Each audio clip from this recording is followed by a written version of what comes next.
What's up YouTube? Ramjam the Spray Man here. I'm going down a different route. I've not done one of these videos before. I've always done shorts, so I haven't posted since before Christmas. That was my last short was in December. So I thought, let's give it a go. Let's go down a different route in the YouTube scene. Let's try go for the longer videos and see how it goes. So here I am.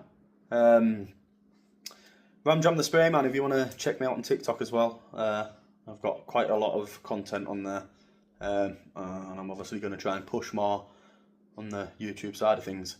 But today, I want to show you how to do a fiberglass repair. Sort of.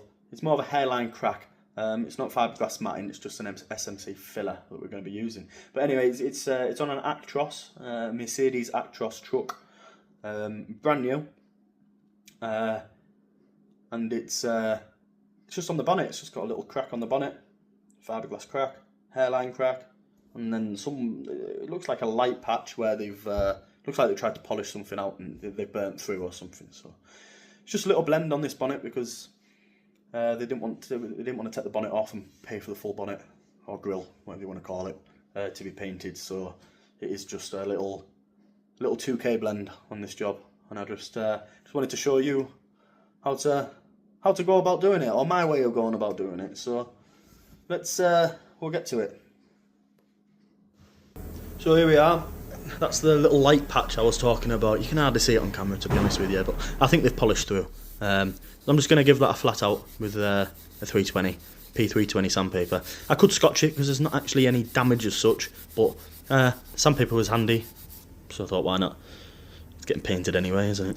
But the main damage, it's there it is, just a little tiny crack. It's not right through, so if this crack was right through, I'd end up having to repair it on the back as well, using some fiberglass matting. But it's not right through, so I'm just V'ing it out until there's no crack there. Alright, there you go.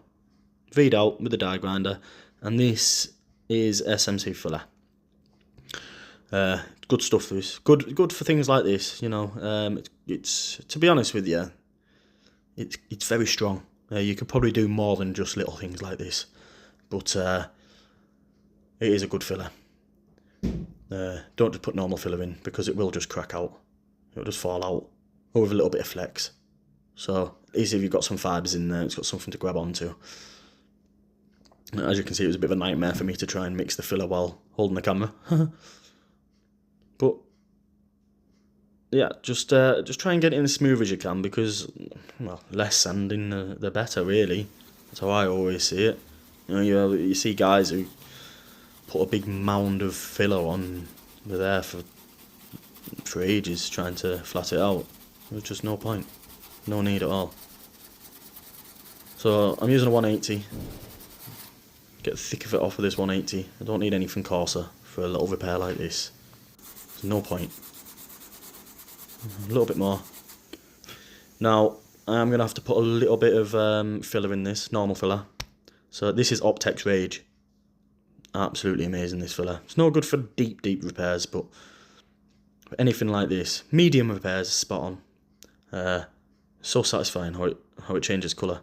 It changes colour when it dries as well, so you know when it's dry. To be honest, since I've been using this filler, I've not really wanted to go back and use any other filler.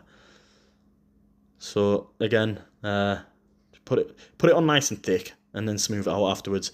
There's quite a lot of filler here for the job I've got, but that's because there's another job what was next door, what I end up running through to put some more filler on. So, but obviously don't show that on camera. Yeah, so smooth it out as best you can. Alright, try and get that big chunk off the top. There we go.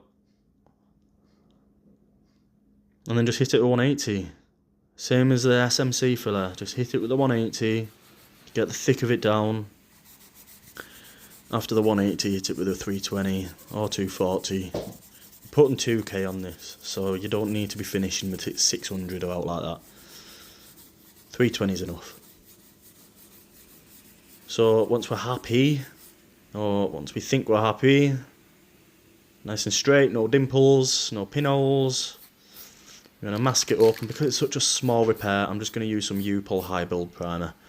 You know, this is the best, it's the best aerosol primer I've found. All the other stuff's quite piss and thinny. It's nice. It holds quite well. I like to wet sand. Sometimes, things like this I do. The aerosol primers I do. Sometimes they can tear up if you don't. Unless you use a finer sandpaper. But here I'm not, so... Wet sanding. That's my personal preference. Give it a wipe. Now I'm going to grey scotch the area where I'm going to be blending. Well, I'm grey scotching the whole area and the area where I'm blending. Now if you don't do this and you try and blend straight into the paint, when you polish, it's just going to tear that blend off and you're just going to see a big ring around your repairs. So now I'm hitting it with wet and wet primer. This wet and wet primer, ironically, looks exactly like Arctic White. Arctic White's the colour, by the way. But this is the Arctic White going on now. There we go. So I did give it 2 coats of Arctic White. I just didn't show it on camera. So here I'm using some fade out thinners. I use 50-50, so 50% 2K and 50% fade out thinners on the first coat, and then on the second coat of fade out I use 100% neat thinners, fade out thinners. I just find it blends a little bit nicer. Now I'm going to hit it with, obviously let it dry, hit it with the P2000, this is just to get any little dirt nibs out. And then after this, give it a good polish. Don't get it too hot while polishing, just give it a nice polish. Make sure that it's been baked properly. Don't make sure it's not too soft. If it's too soft, you're just going to tear your blend away.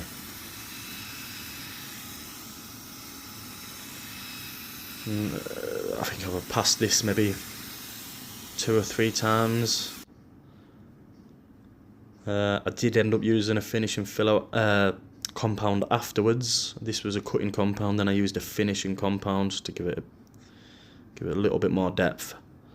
I just didn't show that on camera, but there you are. Right, well there you go guys. That's how I would do it.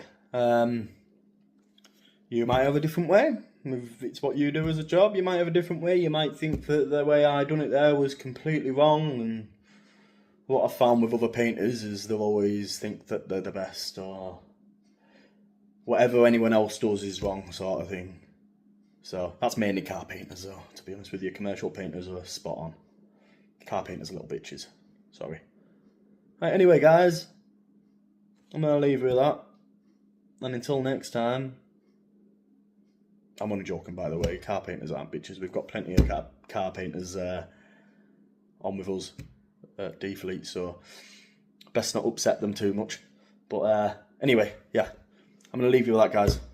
Let me know if you think the way I done it was right. If it was wrong, I'm not bothered, because the customer was happy and my boss was happy, so that's all that matters to me. So, see you later guys. Ram Jam, the spray man, is out.